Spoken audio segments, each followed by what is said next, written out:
Hi everyone, welcome back to my YouTube channel. Sure short series 2.0 का ये next session है, part 6। ठीक है, आप लोग देख सकते हो। I am just hoping that आप सभी लोग जो है पार्ट जो इसका अभी जितने भी पिछले पार्ट्स हैं उन सभी को देख कर आए हैं। अगर नहीं देख कर आए हैं तो ज़रूर से जाकर देख लीजिए। उनमें से एक को भी आपको स्किप करके नहीं जाना है एग्ज़ाम देने के लिए।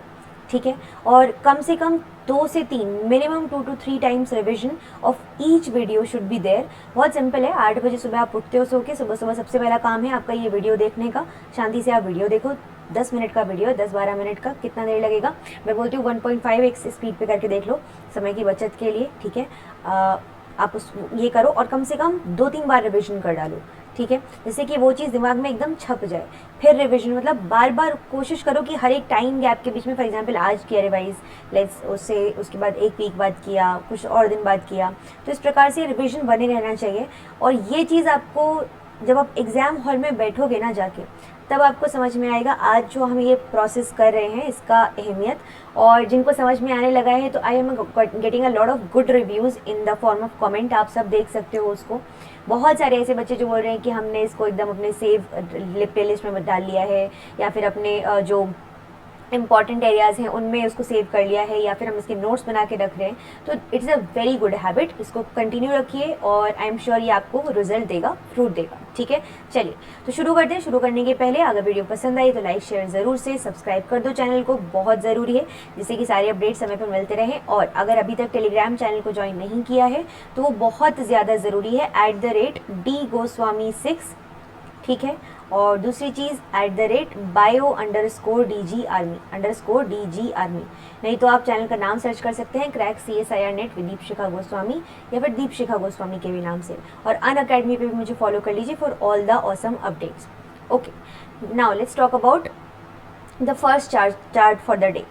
सबसे पहले यहाँ पे आपको क्या बता रहे हैं, इस चार्ट से काफ़ी क्वेश्चंस मिलते हैं आपको यहाँ से, कि mechanism of transporting ions and small molecules across cell membrane. ठीक है, तो हमें ये बात पता है। कल मैंने आप लोगों को आई थिंक परसों वाले सेशन में मैंने आप लोगों को एक चार्ट दिया था जिसमें मैंने आपको स्पीड के बारे में बात किया था कि कौन सी चीज़ किस स्पीड से मूव करेगी, क्रॉस करेगी प्लाज्मा मेम्ब्रेन को। अब बहुत सिंपल सी बात है, लेट मी जस्ट उसको थोड़ा सा इलेबोरेट कर देती हूँ, क्योंकि एक बच्चे ने क्वेश्चन पूछा था कमेंट में उससे रिलेटेड कुछ, वागदेवी आई गेस। ठीक है, so let's say this is the plasma membrane. ठीक, अब इस प्लाज्मा मेम्ब्रेन के जो बेसिक प्रॉपर्टी है, जो उसकी अंदर की प्रॉपर्टी है, वो कैसी है, वो है हाइड्रोफोबिक। ठीक है, तो जो चीज़ हाइड्रोफोबिक होगी इसका मतलब क्या हुआ कि वो चीज़ें जो कि लिपिड सॉल्यूबल है, जो कि वाटर से दूर रहती हैं और लिपिड के पास जाती हैं, वो इसको बहुत आराम से क्रॉस कर सकती हैं। ठीक है, या फिर डेफिनेटली अब आप सोचोगे कि आपको किसी एकदम पैक्ड, थोड़ा जहाँ पे थोड़ा जैसे होता है ना कि एक बहुत भीड़ वाले एरिया से आप गुजर रहे हो। ठीक है, अब उस भीड़ वाले एरिया से यदि आप गुजर रहे हो और वहाँ पे एक गुजर रहे हैं कोई इंसान जो कि थोड़े एक होता है ना बड़ा हेवी वेट, इस तरीके का कोई इंसान है, और वहीं पे कोई छोटा बच्चा है। ठीक है, तो डेफिनेटली वो जो छोटा बच्चा है वो भीड़ को क्रॉस करते हुए बड़े आराम से निकल जाएगा। क्यों? क्योंकि वो छोटा है और वो छोटी छोटी जगह बना के it will find its own way. But जो बड़ा इंसान है उसको डिफ़िकल्टी होगी डेफिनेटली उसको क्रॉस करने के लिए। ठीक है, तो यही सिंपल सा कॉन्सेप्ट है कि जो स्मॉल मॉलिक्यूल्स होंगे वो बड़े आराम से क्रॉस कर जाएंगे, लेकिन जो लार्ज मॉलिक्यूल्स होते हैं उनको क्रॉस करवाने के लिए we require some sort of transport mechanisms. Alright, तो यहीं पे बात आई थी आपकी जो पोलर मॉलिक्यूल्स होते हैं। ठीक है, जिसमें पोल्स बनते हैं आपके। ठीक है, पोल फॉर्मेशन होता है या पोलर एंड्स होते हैं जिसमें कि है ना, अनचार्ज मॉलिक्यूल जिसपे कोई चार्ज नहीं होता, चार्ज्ड मॉलिक्यूल जिसपे किसी भी प्रकार का चार्ज प्रेजेंट है, पॉजिटिव और नेगेटिव। ठीक है, इसके अलावा गैसेस। ठीक है, तो ये सबसे इम्पॉर्टेंट कंपोनेंट है आपके जब हम पढ़ते हैं ट्रांसपोर्ट मैकेनिज्म। अब बात करते हैं कौन कौन से मैकेनिज्म होते हैं ट्रांसपोर्ट करने के लिए आयंस को और स्मॉल मॉलिक्यूल्स को। ठीक है, सबसे पहले बात करते हैं पैसिव डिफ्यूजन के बारे में। पैसिव नाम से ही हमको समझ में आ रहा है कि यहाँ पे हमें एनर्जी, मतलब बहुत एनर्जी नहीं लगाना पड़ेगा हमें यहाँ पे। क्यों? क्योंकि हम जिस रास्ते पे सब लोग भीड़ चल के जा रही है, हमें उसी रास्ते पे चल के जाना है। मैं अपना कोई अलग से रास्ता कार्व नहीं कर रही, मैं भीड़ के पीछे पीछे चल रही हूँ, ठीक है। तो भीड़ के पीछे चलने में कभी मेहनत नहीं लगती है, मेहनत लगती है अपना रास्ता ढूंढने में। तो पैसिव डिफ्यूजन जो होता है, ठीक है, यहाँ पे आपको एटीपी का रिक्वायरमेंट डेफिनेटली नहीं होता, ठीक है। Coupled to ATP hydrolysis, no. Alright, negative sign says no. Require specific protein, अब जो पैसिव डिफ्यूजन है इसमें छोटे छोटे मॉलिक्यूल्स रहेंगे, आराम से क्रॉस कर जाएंगे मेम्ब्रेन को, ठीक है। हाइड्रोफोबिक मॉलिक्यूल्स रहेंगे, आराम से क्रॉस कर जाएंगे। इनको क्रॉस करने के लिए किसी भी प्रकार के, जो आप मैं बोल सकती हूँ कि मैकेनिज्म या ट्रांसपोर्ट प्रोटीन, उसकी ज़रूरत नहीं है, ठीक है। तो यहाँ पे कोई रिक्वायरमेंट नहीं है। Solute transported against it's gradient, ठीक है। तो ऑब्वियसली मैंने अभी आपको बताया कि अपने ग्रेडियंट के अगेंस्ट नहीं होते, यहाँ डाउन द कॉन्सेंट्रेशन ग्रेडियंट आपका मूवमेंट होता है सॉल्यूट्स का। मतलब कि जहाँ ज़्यादा है, ठीक है, वहाँ से उस तरफ जाएंगे जहाँ पे कम है, ये होता है डाउन द कॉन्सेंट्रेशन ग्रेडियंट।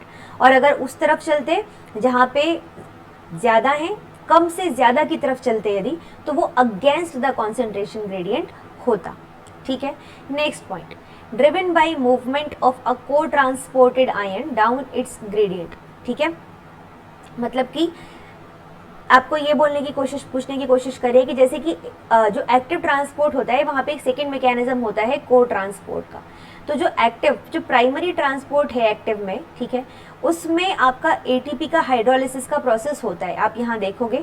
लेकिन को ट्रांसपोर्ट में क्या होता है कि ये आपका इस प्रोसेस की मदद से चल रहा है। आप देखोगे यहाँ पे पॉजिटिव साइन है और यहाँ नेगेटिव है, तो ये इस प्रोसेस की मदद से नहीं हो रहा, मतलब एटीपी हाइड्रोलिसिस की मदद से चीज़ें नहीं जा रही।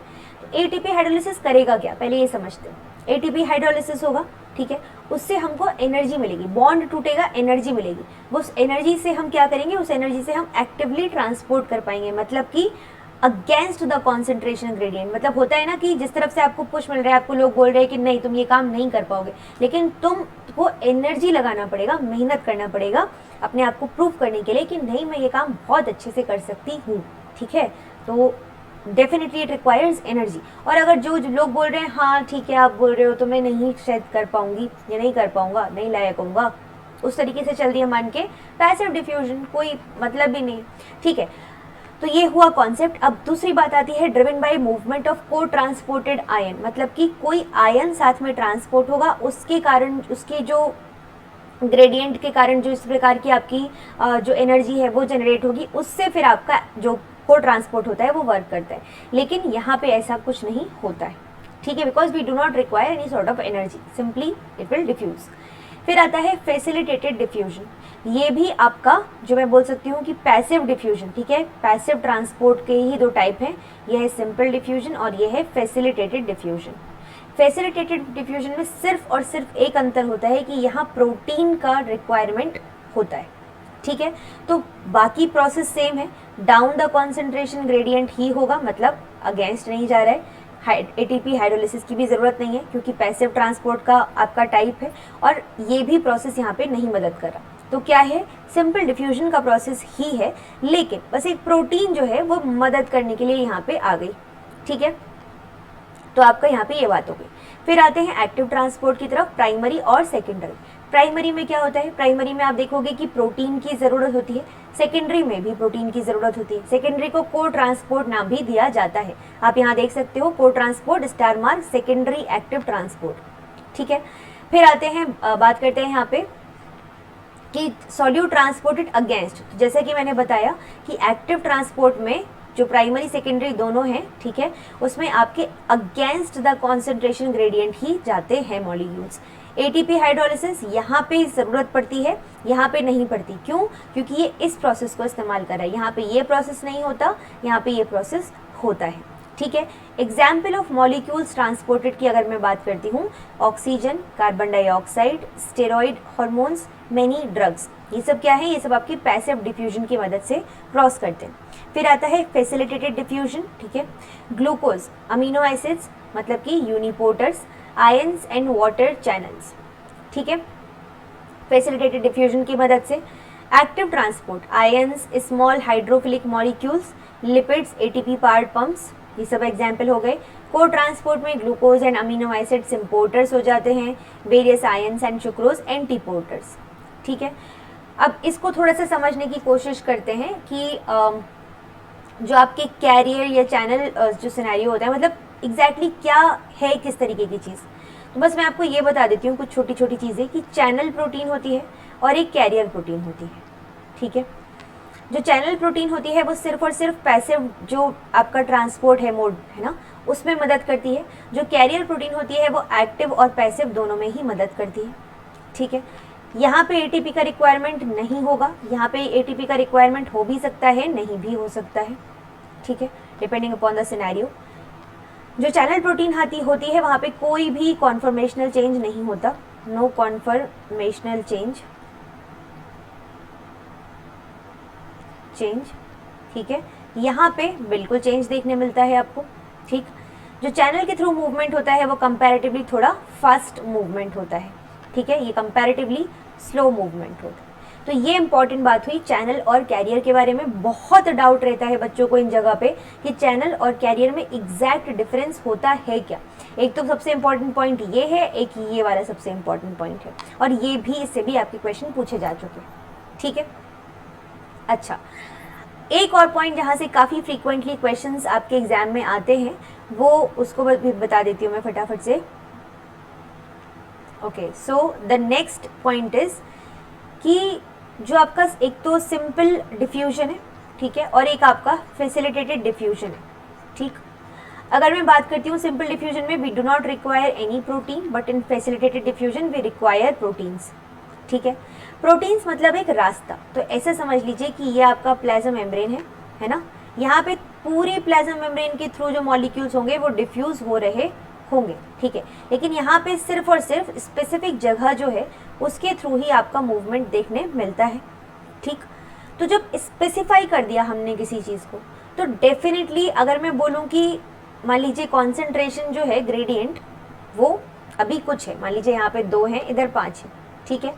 फिर मैंने कॉन्सेंट्रेशन ग्रेडियंट को बढ़ा के क्या किया, मान लीजिए इधर 2 रहे और इधर हो गए कितने, इधर हो गए 8 या 9, ठीक है, बढ़ गया कॉन्सेंट्रेशन ग्रेडियंट। अब कितना भी मैं बढ़ाती जाऊं तो एक पॉइंट तक तो आपका जो रेट ऑफ रिएक्शन है वो बढ़ेगा, लेकिन एक पॉइंट के बाद में जो रेट ऑफ रिएक्शन है वो कैसा हो जाएगा, वो हो जाएगा कांस्टेंट। क्यों?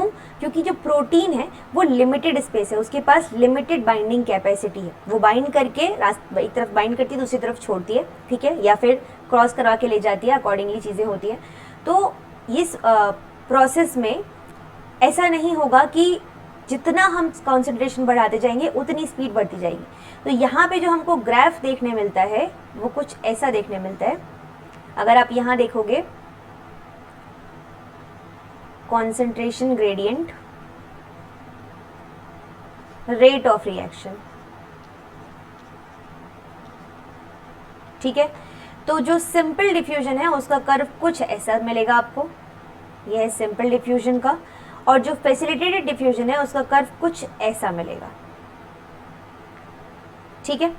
एक पॉइंट तक तो बढ़ा, लेकिन एक पॉइंट के बाद में आके वो आपका ये हो गया। तो इस पॉइंट से आपकी काफ़ी बार क्वेश्चन पूछे जाते हैं कि किस जगह पे या कौन से जो ट्रांसपोर्ट पैटर्न होता है वहाँ पे आपका डिफ्यूजन जो है वो सैचुरेट हो जाता है। इस पॉइंट को, इस जो प्रोसेस है उसको बोलते हैं सैचुरेशन, कि जो प्रोटीन है आपकी उसकी जितनी भी बाइंडिंग साइट्स थी वो सब की सब आपकी सैचुरेट हो चुकी हैं, ठीक है।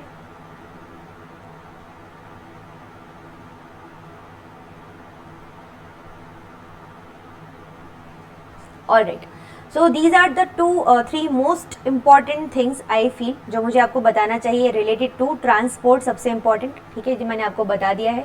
आई होप आपको क्लैरिटी मिली हो, आप समझ पाए हो इन चीज़ों को। इसके अलावा जितनी भी चीज़ें हैं इससे रिलेटेड या जितने भी इंपॉर्टेंट पॉइंट्स हैं मैं सबको कवर करूँगी। Just have faith, have trust, और इनको देखते जाओ, छोड़ना नहीं है। अपने दोस्त जिनको तुम सच में चाहते हो कि वो भी क्लियर करें, नहीं कर पा रहे हैं कभी समय से exam, do share it with them, उनके साथ शेयर कीजिए, ठीक है। अच्छा लगेगा आप सबको। चलो, टेक केयर एवरीवन, ख्याल रखो अपना, ठीक है, खुश रहो, खूब मेहनत से पढ़ाई करो, अपने पापा मम्मी का नाम रोशन करो। Bye bye.